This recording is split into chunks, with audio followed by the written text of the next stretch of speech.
There's this constant back and forth battle going on inside your head when you have an addicted loved one. It's almost like there's a committee of people sitting at some kind of having an argument, and the thoughts and the feelings are all over the place. In this video, I want to highlight some of those really common thoughts and feelings that you could be having if you're in this situation that you might be kind of afraid to admit to someone out loud. Now, the reason we're going to do this is because I want you to know these are really common thoughts. In fact, we deal with these kind of thoughts and issues in our membership program all the time, and I want you to know that it doesn't make you a horrible, bad person if you're having these thoughts. Now, any of these can apply to anybody who has an addicted loved one of any kind, but I've broken these down for you into two main categories, which would be spouses, as in if your spouse has an addiction, and I've also done an entire section for parents, as in your child has an addiction, and that can be an adult child too, but they're still your child. Let's start with the partners. If your partner has an addiction, you're likely having some or all of these thoughts.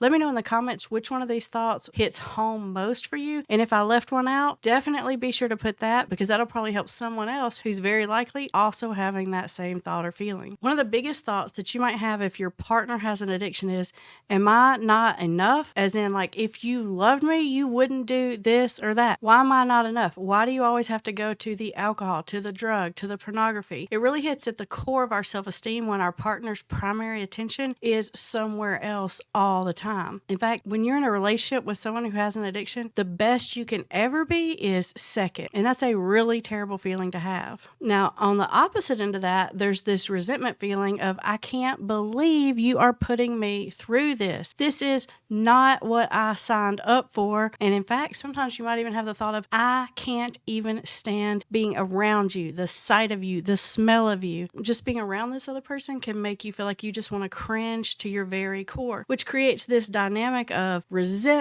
and then guilt for having that resentment. That's why I say it's like this big argument inside all the time. You feel like maybe you're an idiot for staying. Like, am I just a fool for putting up with this? I don't want to be that person who just gets ran over and taken advantage of. I should probably leave. Why am I not strong enough to just leave? And then again, on the opposite side of that, you have this thought of, well, this is my partner. I've made a commitment to them. If this is a disease and they're sick, am I a horrible person for leaving? And that's why this is so hard. It's like a no-win situation. You're constantly caught in the middle, and it feels like there's just no good answer. It's a constant feeling of frustration. You feel like you're the one that has to deal with most of the responsibilities. You're carrying way more than your fair share of the load. And to top it all off, you're the one that's always seen as the bad guy, the nagging one, the controlling one, the critical one. The whole situation is just completely unfair. And if you have children, that makes it 10 times more complicated, because now you're in this dilemma of, if I go, am I a terrible person for taking my children's mother, father, parental figure away? Or if I stay, am I a terrible parent for keeping my kid in a bad environment? Like I said, you are for sure stuck in a rock and a hard place situation. And the most secret thought of all thoughts is, every now and then you may have a thought of, I wish this was just over. Now, when I say over, that can mean different things.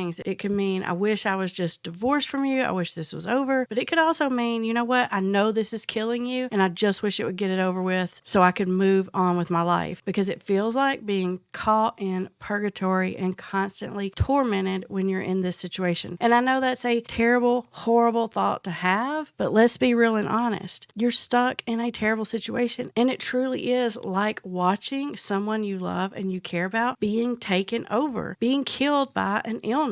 So just want to tell you, it's not any more horrible to have that thought than it is to watch somebody that you love have cancer and be sick and be in agony, and you have that thought of, I wish this could just be over, because it's so painful for them and for me. It truly is a nightmare of a situation. Now, when it's your kid, it can be even more of a nightmare situation, because you feel like you don't even have the option of leaving or divorcing the situation. It's your kid. You can't just leave or walk away, or at least I know people say you can, but can you really? A really common thought a parent might have will be something like, I can't believe you are doing this to me, especially after all I've done for you. It feels very, very personal when this is your kid, when you have given them everything, when you've sacrificed everything for them. And not only that, but you feel the judgment from the outside. You feel like other people are thinking you must be a terrible parent if your kid is going through this. And then you have this other side of you who feels like, am I killing my kid through enabling them? Is it my fault they're staying stuck in addiction? Am I helping them too much? You have this guilt. You have this thought of like, why can't I just let them go? Why can't I just cut them off completely? Or maybe you're on the other end of it and you feel like, why can't I just have empathy for them? I know that this is an illness and they're struggling, but I'm so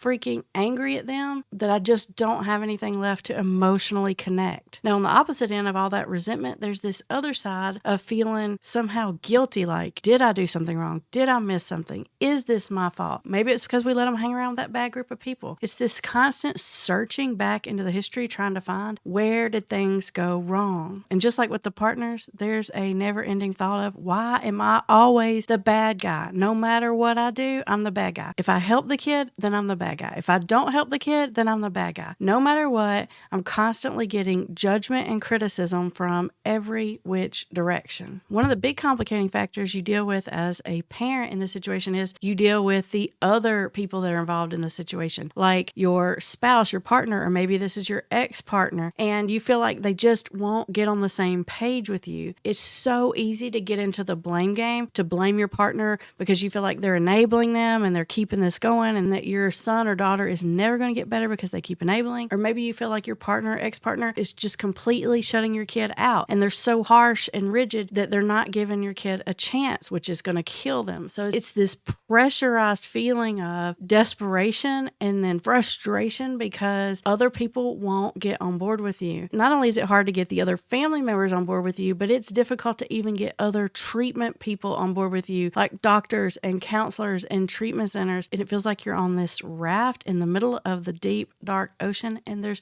no one out there to help. And I wish there were some black and white concrete answers for you, but unfortunately, this is a very complicated situation. Now, one thing you can do to make things somewhat better and keep your sanity is having and keeping healthy boundaries. If you haven't already taken our healthy boundaries quiz for parents or for kids, I'm going to link it for you here and in the description. You can take that quiz for free and kind of find out where you're at on the spectrum of healthy boundaries and maybe where you need to make a few adjustments. And if you need some more hands-on kind of help, then consider joining our membership program. I'll link that also in the description below, where you get weekly live call access with our family recovery specialist who can help not only just support you through these feelings, but answer your questions and give you advice about navigating this whole complicated situation. And up next, I want you to watch this video. It's all about what to do when someone refuses to respect the boundaries that you've set. I'll link it right up here. All you have to do is click on it.